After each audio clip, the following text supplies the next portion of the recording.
কাঠের উপর গু ঢেলে দিলি? হ্যাঁ মা, এখন শুধু ঠান্ডা হওয়ার পালা। দেখবি ঠান্ডা হলে এগুলো কেমন দেখায়। আমার তো এখনই দেখতে ইচ্ছে করছে। মা, তাড়াতাড়ি ঠান্ডা করে দাও না। হা হা হা হা, তোকে নিয়ে আর পারি না। দাঁড়া দিচ্ছি। যা, এই গামলাতে করে একটু ঠান্ডা পানি নিয়ে আয়। আচ্ছা মা, আমি এক্ষুনি যাচ্ছি।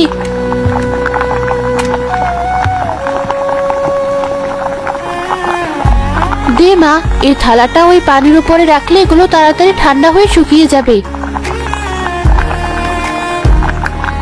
এবার বলো মা, এগুলো তুমি কি বানিয়েছো?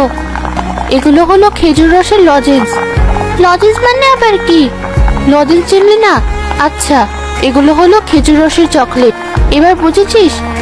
আজকে আমি খেজুর রসের চকলেট খাবো। এই নে ধর, একটা খেয়ে দেখ দেখি। দাও মা, আমি এক্ষুনি খাচ্ছি।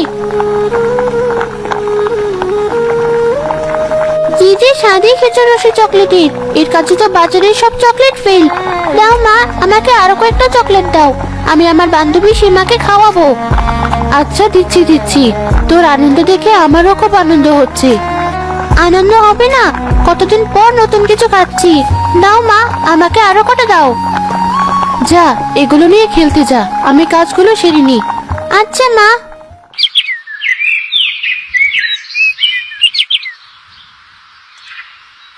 এই রে তো, এই দাঁড়া দাঁড়া বলছি।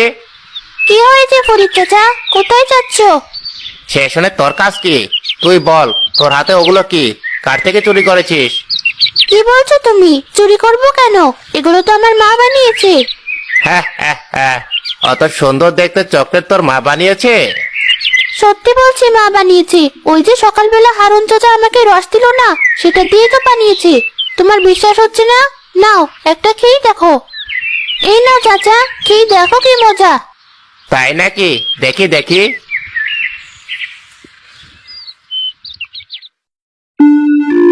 আরে তাই তো, এই চকলেট দেখছি খুব স্বাদ। এবার বুঝলে তো আমি চুরি করিনি। হ্যাঁ হ্যাঁ, বুঝেছি। যা তুই এবার।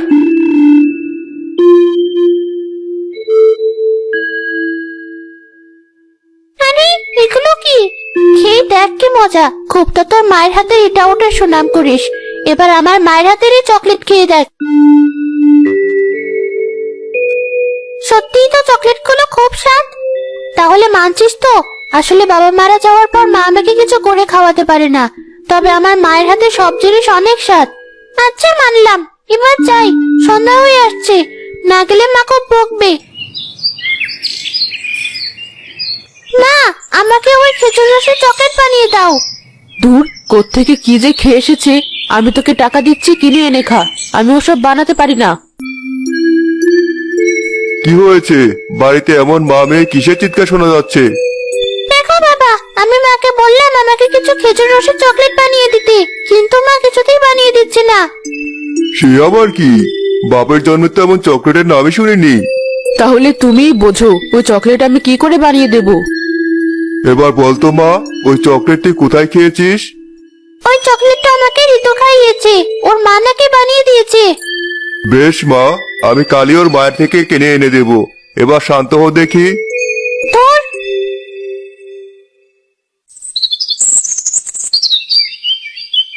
এই যে রোকেয়া বেগম, একবার এদিকে এসো দেখি।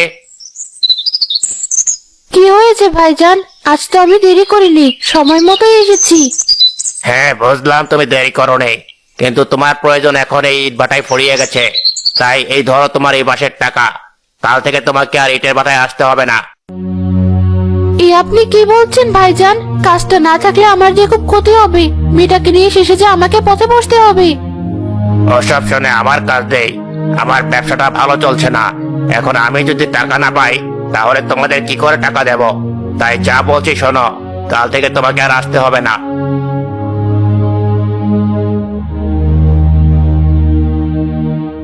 কাঁদিস না বোন, কাঁদিস না। এবার তুই একটা ব্যবসা শুরু কর। কি যে বলো আপা, টাকা কোথায় যে আমি ব্যবসা করব? মানুষ চাইলে কি না পারে। তুই একবার চেষ্টা করেই দেখ। আমি ওদিকে যাই, না হলে মহাজন আমাকেও কথা শোনাবে।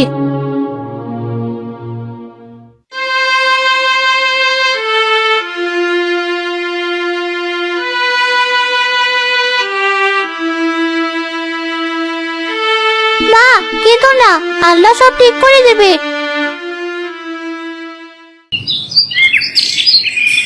মা ঋতু, কোথায় মা? আরে হারুন চাচা, তুমি এখানে? হ্যাঁ মা, একটা কাজে আসতে হলো। তোর মা কোথায়? মহাজন চাচা আজকে মাকে চাকরি থেকে ছেড়ে দিয়েছে, তাই মা বাড়িতে এসে কেঁদেই চলছে। সে কি রে, চল তো দেখি।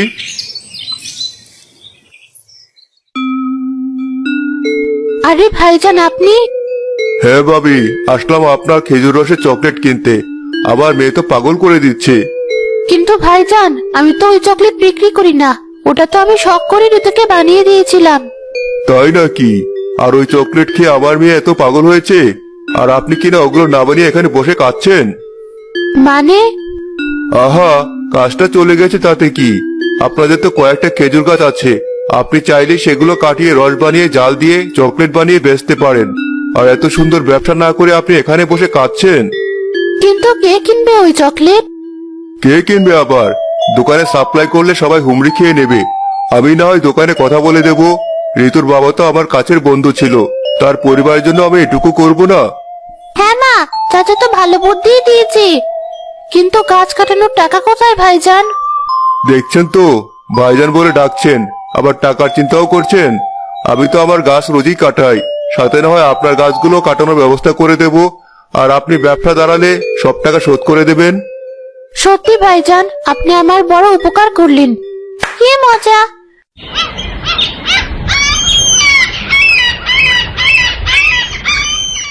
পরদিন সকাল থেকে রোকেয়া আর ঋতু খেজুর রসে চকলেট বানাতে লাগলো, আর বিকেলে দোকানে দোকানে সাপ্লাই দিল।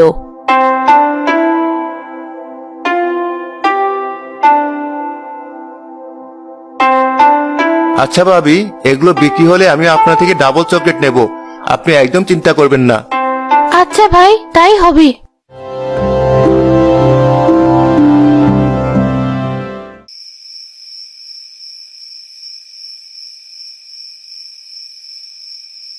মা, তুমি কি এত চিন্তা করছো বলো তো? কি আর চিন্তা করব, ভাবছি এতগুলো টাকা ঋণ হয়ে গেল, এখন যদি দোকানে চকলেটগুলো বিক্রি না হয় তাহলে যে কি হবে। তুমি শুধু শুধু চিন্তা করো না তো মা, নাও ঘুমিয়ে পড়ো।